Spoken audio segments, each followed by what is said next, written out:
Nagdadalawang isip ang ilang maliliit na mga rice retailer na ipatupad o ipinapatupad na 58 pesos per kilo na maximum SRP ng Department of Agriculture sa mga inaangkat na bigas sa mga pamilihan.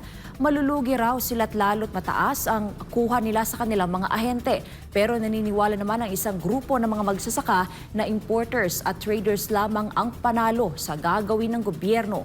Si Sheena Torno sa report. Kahit saang palengke ka man pumunta sa Metro Manila, pare-pareho ang presuhan ng imported na bigas. Naglalaro sa 50 pesos hanggang 65 pesos kada kilo. Sa tindahan ni Alan Santos, pinakamahal na raw ang 60 pesos pero magandang klase naman ito na bigas. Yun nga lang, hindi niya basta-bastang maibababa sa level na 50 pesos dahil mahal ang puhunan nito mula sa kanyang supplier. Sana naman yung mga maintindihan din kami na yung kuha namin ng bigas is medyo mataas. Ang hirap naman po ibababa namin kahit mataas naman po ang kuha namin. Dumidepende lang din po kami sa bigay sa amin ng ahente.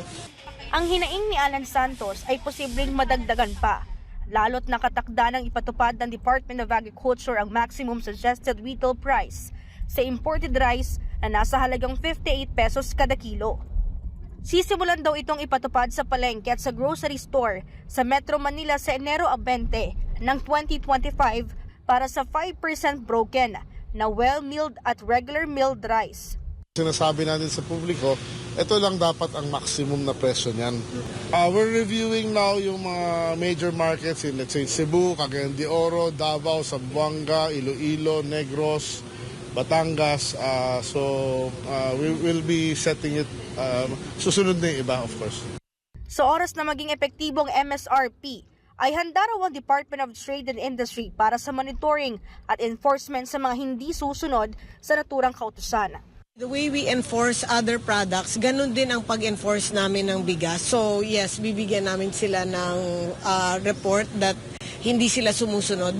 Pero kung ang rice retailer naman na si Mario Gonzalez ang tatanungin, na kailang implementasyon na raw ang kagawaran ng pagsasaka patungkol sa pagpapababa sa presyo ng bigas. Ngunit hindi naman ito nagtatagal dahil kakaunti lang ang nakukuhang supply.